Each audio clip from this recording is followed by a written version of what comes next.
PM Modi ने सेवा तीर्थ का किया उद्घाटन, बदल गया पीएमओ का पता।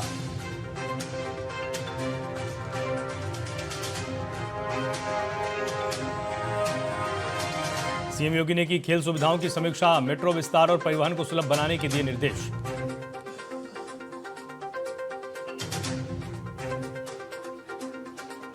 पूर्णिया सिविल कोर्ट को बम से उड़ाने की धमकी, कोर्ट परिसर में मच गया हड़कंप।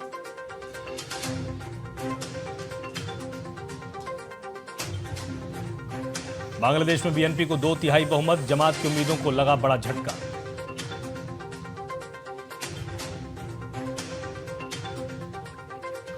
T20 वर्ल्ड कप में बड़ा उलटफेर, जिम्बाब्वे ने ऑस्ट्रेलिया को 23 रनों से दी है मात।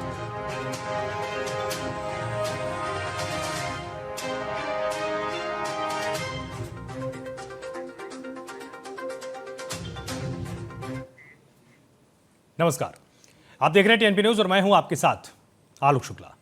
प्रधानमंत्री कार्यालय का पता बदल गया है। पीएम मोदी ने नए पीएम ऑफिस सेवा तीर्थ का उद्घाटन किया है। पीएम ऑफिस अब तक साउथ ब्लॉक में था और इस दौरान नॉर्थ ब्लॉक और साउथ ब्लॉक की इमारतों को पीएम मोदी ने ब्रिटिश शासन की हुकूमत का प्रतीक बताया। वहीं उन्होंने कहा कि 2014 में देश ने तय किया कि गुलामी की मानसिकता अब और नहीं चलेगी। 2014 में देश ने तय किया कि गुलामी की मानसिकता अब और नहीं चलेगी। हमने गुलामी की इस मानसिकता को बदलने का अभियान शुरू किया। हमने वीरों के नाम नेशनल वॉर मेमोरियल बनाया।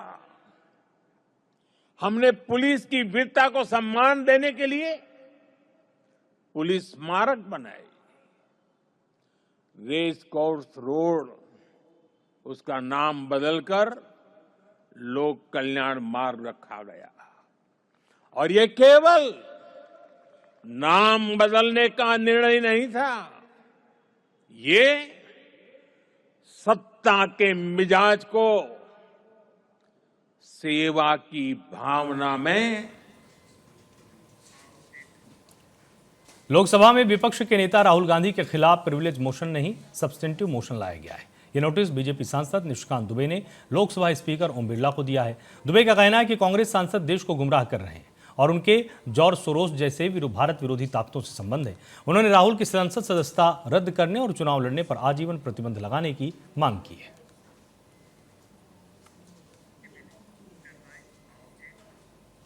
बीजेपी नेता तरुण चुघ ने कांग्रेस सांसद राहुल गांधी के बयान पर कहा कि ये मंदबुद्धि बालक की तरह व्यवहार कर रहे हैं। वो बेवजह बयान दे रहे हैं, सनसनी फैलाने और अपनी गिरती हुई साख को बचाने के लिए ये नाटक कर रहे हैं। मंदबुद्धि बालक हैं, बेवजह बेतुका बयान दे रहे हैं और सनसनी फैलाने के लिए अपने आप को, अपनी गिरती हुई साख बचाने के लिए ये फिल्मी ड्रामा किया जा रहा है। यूएस इंडिया समझौता हो या यूरोपियन देशों के साथ समझौता हो या दुनिया के बाकी देशों के साथ भारत के हुए समझौते हो, नरेंद्र मोदी जी के नेतृत्व में हर समझौते में देश के किसानों, डेयरी प्रोडक्ट्स पर काम करने वाले लोगों, उद्योगपतियों, व्यापारियों, हर वर्ग की चिंता की गई है। और ये समझौता देश की बड़ी छलांग लगाने वाला समझौता है। उत्तर प्रदेश के बाराबंकी में मुख्तार अंसारी गैंग के शूटर की हत्या कर दी गई है। जानकारी के लिए बता दें कि मुख्तार अंसारी गैंग के शूटर शोएब बॉबी की गोली मारकर हत्या की गई। जिलर हत्याकांड में शोएब आरोपी था और इस हत्याकांड के समय बदमाशों ने दिन दहाड़े लगभग 10 मिनट तक अंधाधुंध गोलियां बरसाई। दिन दहाड़े फायरिंग से इलाके में हड़कंप की स्थिति है।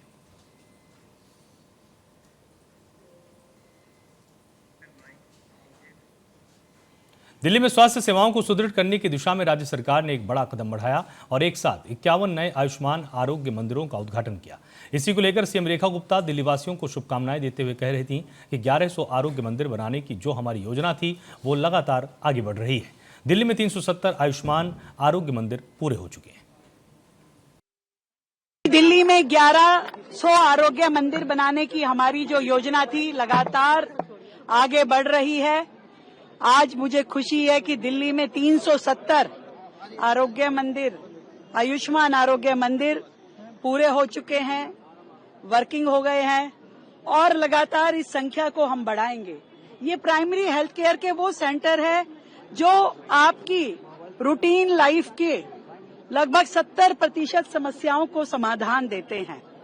आप सबको, दिल्ली की जनता को मैं बहुत ढेर सारी बधाई और शुभकामनाएं देती हूं कि उन्होंने अपनी एक वोट की ताकत का जो इस्तेमाल किया, दिल्ली में जो भाजपा की सरकार बनाई, उसका सीधा सीधा लाभ दिल्ली की जनता को रोजाना मिल रहा है। रोजाना विकास के नए आयाम दिल्ली में बनाए जा रहे हैं।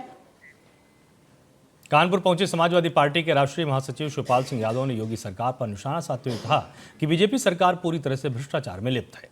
यूपी की कानून व्यवस्था पूरी तरह से फेल हो चुकी है। महंगाई, भ्रष्टाचार को रोकने में सरकार नाकाम है। कानून व्यवस्था नाम की कोई चीज है, पूरी तरह सरकार कानून व्यवस्था में फेल है। और ये देखिए, पूरी तरह भारतीय जनता पार्टी भ्रष्टाचार में लिप्त है। और देखिए, महंगाई, बेरोजगारी, भ्रष्टाचार रोक नहीं। कानपुर में सपा प्रमुख अखिलेश यादव ने चुनाव आयोग की प्रक्रिया पर सवाल उठाए। उन्होंने कहा कि जब मतदाता सूची का विशेष पुनरीक्षण हो चुका है तो फॉर्म 7 की जरूरत आखिर क्यों है। अखिलेश यादव ने आरोप लगाया कि वोट काटने की साजिश हो रही है और बीजेपी एक कंपनी के जरिए चुनाव आयोग के साथ मिलकर ये काम करवा रही है। इसके साथ बड़ी महत्वपूर्ण बात यह है कि जब एसआईआर हम लोग कर रहे हैं और एसआईआर पूरा हो गया, रिवीजन हो गया, तो आखिरकार फॉर्म 7 की आवश्यकता क्या पड़ी। जब हमने रिवीजन कर लिया पूरी वोटर लिस्ट का, तो फिर ये फॉर्म 7 क्यों आप दे रहे हैं जिससे वोट और काटे जाएं। इलेक्शन कमीशन कॉन्स्टिट्यूशनल बॉडी है। इलेक्शन कमीशन की जिम्मेदारी ये बनती है कि ज्यादा से ज्यादा वोट बने, किसी का वोट कटने से छूट जाए और वोट किसी का कोई कटवा न ले। वंदे मातरम को लेकर मध्य प्रदेश के मंत्री विश्वास कैलाश सारंग ने एक बड़ा बयान दिया है, जहां उन्होंने कहा कि वंदे मातरम देश का मान सम्मान और एकता अखंडता का प्रतीक है। हिंदुस्तान में रहना है तो संविधान का पालन करना होगा और वंदे मातरम गाना होगा। जिन्हें इससे आपत्ति है उन्हें देश में रहने का अधिकार नहीं। मैं कहता आया हूं, जिसको हिंदुस्तान में रहना है उसको वंदे मातरम गाना ही होगा। वंदे मातरम यह हम सबका सम्मान है, यह हमारा मान है। और वंदे मातरम के गायन के माध्यम से जहां हम एक और इस देश की एकता अखंडता को कायम रखने का संकल्प लेते हैं, तो दूसरी तरफ हम हजारों हजारों लाखों लाखों उन क्रांतिकारियों के प्रति भी अपनी कृतज्ञता ज्ञापित करते हैं जिन्होंने इस देश की आजादी के लिए सर्वस्व न्यौछावर किया। वो लोग जो वंदे मातरम का विरोध कर रहे हैं वो देशद्रोही है। उनको हिंदुस्तान में रहने की कोई अधिकार नहीं है। खाएंगे यहाँ का और गाएंगे कहीं और का, ये नहीं चलेगा। विश्व रेडियो दिवस पर छत्तीसगढ़ के रायपुर जिले में कार्यक्रम का आयोजन किया गया और इस आयोजन में छत्तीसगढ़ के मुख्यमंत्री विष्णुदेव साय भी शामिल हुए। विश्व रेडियो दिवस को लेकर सीएम विष्णुदेव साय ने छत्तीसगढ़ वासियों को शुभकामनाएं दी। वहीं उन्होंने कहा कि छत्तीसगढ़ के लिए सौभाग्य का विषय है कि आकाशवाणी और यूनेस्को के माध्यम से इस उपलक्ष्य पर छत्तीसगढ़ में राष्ट्रीय स्तर का आयोजन हो रहा है। सबसे पहले समस्त छत्तीसगढ़ वासियों को विश्व रेडियो दिवस की बहुत बहुत बधाई, शुभकामनाएं। और बड़ा सौभाग्य का विषय है छत्तीसगढ़ के लिए कि आकाशवाणी और यूनेस्को के माध्यम से यहाँ पर राष्ट्रीय स्तर का आयोजन आज के उपलक्ष्य में हो रहा है, जिसमें यूनेस्को से भी अधिकारीगण यहाँ पर पधारे हैं। और अंबिकापुर और सरायपाली का जो हमारा आकाशवाणी का केंद्र है उसकी क्षमता बढ़ाई जा रही है और छत्तीसगढ़ में करीब 95% भाग आकाशवाणी से कवरेज है। ये बहुत खुशी की बात है कि जहां पर बिजली भी नहीं है, मोबाइल का नेटवर्क भी नहीं है, वहां पर लोगों को रेडियो के माध्यम से, आकाशवाणी के माध्यम से समाचार और कई कार्यक्रम मिलते हैं। उत्तराखंड के हरिद्वार में लालढांग चिल रखाल रोड निर्माण को सुप्रीम कोर्ट से मंजूरी मिलने के बाद क्षेत्र में खुशी की लहर है। लालढांग पहुंची विधानसभा अध्यक्ष और कोटद्वार विधायक रितु खंडूरी का स्थानीय लोगों ने जोरदार स्वागत किया, आतिशबाजी कर जश्न मनाया। ये सड़क लंबे समय से क्षेत्र की प्रमुख मांग रही है। मामला सुप्रीम कोर्ट में विचाराधीन था। आप बता दें कि गढ़वाल सांसद अनिल बलूनी की पहल पर दायर याचिका के बाद कोर्ट ने निर्माण को हरी झंडी दे दी, जिससे क्षेत्रीय विकास को नई गति मिलने की उम्मीद है। लालहांग चिल्लर खास जो हमारा मार्ग है 1958 का मार्ग है, आज उसको सुप्रीम कोर्ट, माननीय सुप्रीम कोर्ट ने फिर से स्टे हटाया है और आदेशित हुआ है कि हम उसको अब बना सकते हैं और वो आम मानस के लिए अब खोला जाएगा। 18 गांव 40,000 से ज़्यादा लोगों को इससे सुविधा होगी। अब हमारे जो भाई और बहन हैं उत्तराखंड से, उत्तराखंड में ही बाहर निकलेंगे, पहले हमें यूपी होके निकलना पड़ता था। तो ये आज हमारी सारी जनता, पूरे लालढांग कोटद्वार की जनता का प्रयास है, लंबा प्रयास है, काफ़ी समय से हम लोग लगे थे। उत्तराखंड के चमोली जिले के औली में नेशनल स्कीइंग चैंपियनशिप एवं विंटर कार्निवाल 2026 का शुभारंभ किया गया। उत्तराखंड के पर्यटन मंत्री सतपाल महाराज ने कहा कि हम औली को विंटर गेम्स का हब बनाना चाहते हैं, उसके लिए हम कटिबद्ध हैं। औली के इस पावन और मनोहारी धरती पर औली विंटर कार्निवल 2026 का शुभारंभ किया जा रहा है। मैंने घोषणा की है कि यह कार्निवल प्रत्येक वर्ष मनाया जाएगा और इसके साथ साथ गौरसों तक हम लिफ्ट चेयर जो है उसका विस्तार करेंगे, ताकि जब बर्फ़ की कमी होती है, स्नोफॉल की कमी होती है, तो उसको गौरसोन के अंदर जो है हम गेम्स को संपन्न करा करके और हमारे इंटरनेशनल गेम्स पूरे किए जाएं। इसके साथ साथ हम औली को भी जो है एक विंटर गेम्स का हब बनाना चाहते हैं, उसके लिए हम लोग पूरी तरीके से कटिबद्ध हैं। इस आयोजन से युवाओं को रोजगार प्राप्त होगा और हमारे होम स्टे स्थानीय उद्यमों को बढ़ावा मिलेगा और क्षेत्रीय अर्थव्यवस्था को सशक्त बनाने का एक मौका मिलेगा। हमारा उद्देश्य केवल विंटर कार्निवल का आयोजन करना नहीं, बल्कि औली को एक स्थायी विंटर स्पोर्ट्स हब के रूप में। राजस्थान के रेवदर कस्बे के जिरावल चौराहे के पास एक फाइनेंस कंपनी कार्यालय में दिन दहाड़े फायरिंग से हड़कंप मच गया। जानकारी के अनुसार पुरानी रंजिश में 5 से 6 आरोपी पहुंचे, जिनमें से 2 ने अंदर घुसकर कर्मचारी पर 3 राउंड फायर कर दिए। इस दौरान कर्मचारी ने टेबल के पीछे छिपकर अपनी जान बचाई। टेबल पर गोलियों के निशान मिले हैं। सूचना पर deputy Manoj Gupta police team के साथ पहुंचे। सीसीटीवी में संदिग्ध गाड़ी दिखाई दी है। हाँ, श्री ऑटो फाइनेंस ये मेरा है, यानी एक मैंने फाइनेंस पे बाइक दी थी, उसकी 6 की ड्यू थी, उसके लिए उन्होंने यहाँ आके फायरिंग की। उन्होंने ये शिशुपाल दातराई से 5-6 जने लड़के थे। जैसे ही मेरा स्टाफ इधर बैठा था, मैं पास वाले ऑफिस में बैठा था, वहाँ जाके मेरे को पता चला कि कोई हुआ है, कोई फायरिंग की बात सुनाई दी, तो मैं भाग के यहाँ, इतने में वो भाग के सब चले गए।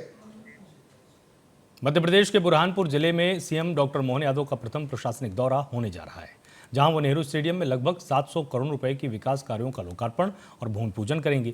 साथ ही कृषि उपज मंडी हेलीपैड से स्टेडियम तक भव्य रोड शो निकाला जाएगा। इसको लेकर कलेक्टर और एसपी ने तैयारियों का जायजा लिया। विधायक अर्चना चिटनीस ने कार्यक्रम की जानकारी देते हुए बताया कि जिले में मुख्यमंत्री के आगमन को लेकर उत्साह है।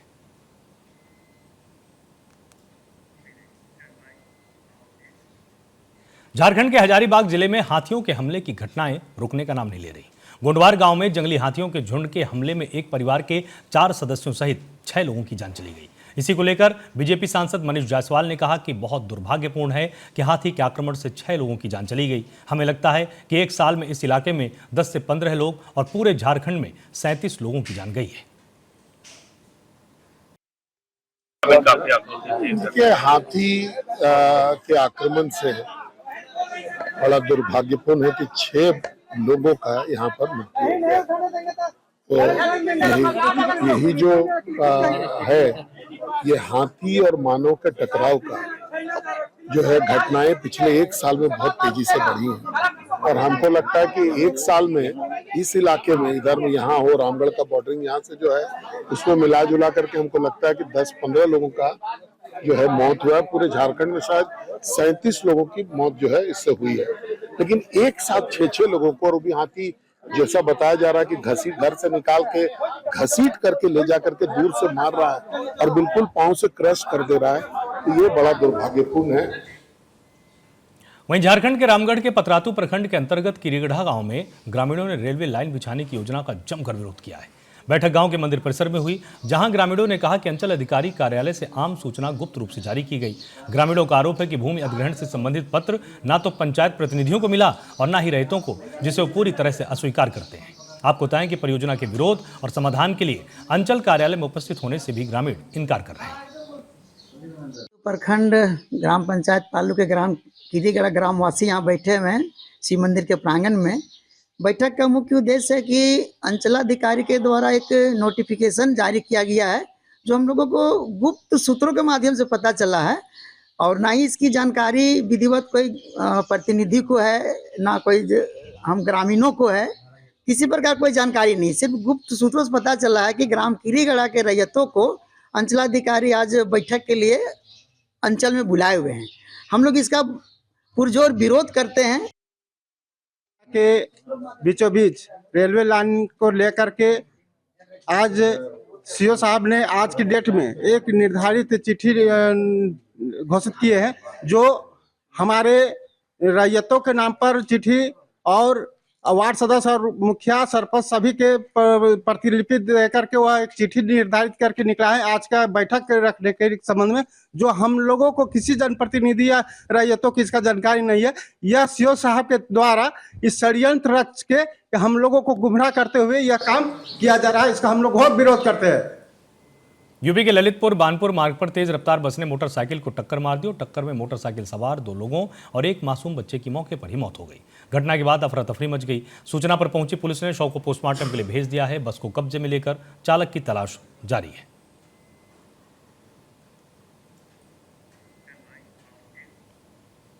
गुजरात के बनासकांठा जिले के अंबाजी मंदिर के एडिशनल कलेक्टर और एडमिनिस्ट्रेटर कौशिक मोदी पर जानलेवा हमला हुआ है। अंबाजी माता देवस्थान ट्रस्ट संचालित कॉलेज के पूर्व प्रोफेसर मोदनाथ मिश्रा ने कार्यालय में पहुंचकर उन पर हमला किया। जानकारी के अनुसार कॉलेज प्रिंसिपल ने एसीबी में दर्ज मामले को लेकर सहायता मांगी थी, जिसमें कौशिक मोदी ने हस्तक्षेप से इनकार कर दिया था। इसी से नाराज होकर आरोपी ने हमला कर दिया। हालांकि कर्मचारियों ने उन्हें बचा लिया। सूचना पर पहुंची पुलिस ने आरोपी को गिरफ्तार किया है।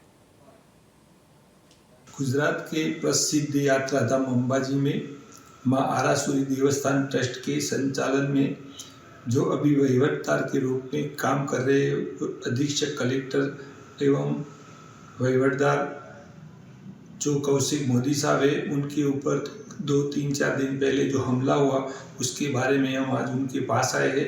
उनके मुंह से हम सुनेंगे कि उनके साथ क्या क्या हुआ। सर, आपके साथ क्या क्या हुआ जरा?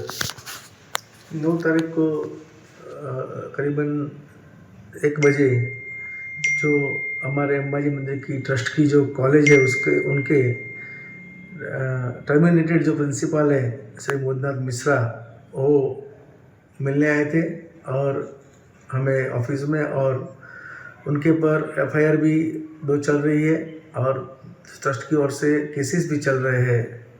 उन्होंने 2009-10 में 2.5 करोड़ का उचापत करप्शन मंदिर ट्रस्ट में किया था। उनके हिसाब से उनके ऊपर वो आरोप है और केस भी चल रहे हैं।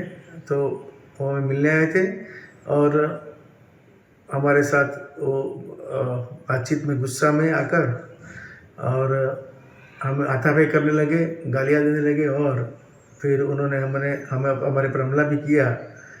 और यहाँ से पकड़कर उन्होंने हमें वो करने की प्रयत्न किया, मगर हमारे स्टाफ मेंबर्स जो थे वो बाहर से दौड़ के आ गए और उन्होंने हमसे जुदा किया और छुड़ा लिया, और उनके पर हमने पुलिस कार्यवाही की कंप्लेंट भी दर्ज करवाई है। बिहार के भोजपुर में हुई हत्या के मामले में अदालत ने आरोपी को आजीवन कारावास की सजा सुनाई है। इसके साथ ही आरोपी पर 1 लाख रुपए का जुर्माना भी लगाया गया है। जुर्माना भरने पर 6 महीने की अतिरिक्त सजा मिलेगी, जबकि आर्म्स एक्ट के तहत 3 साल की सजा और 2000 रुपए का जुर्माना लगाया गया है।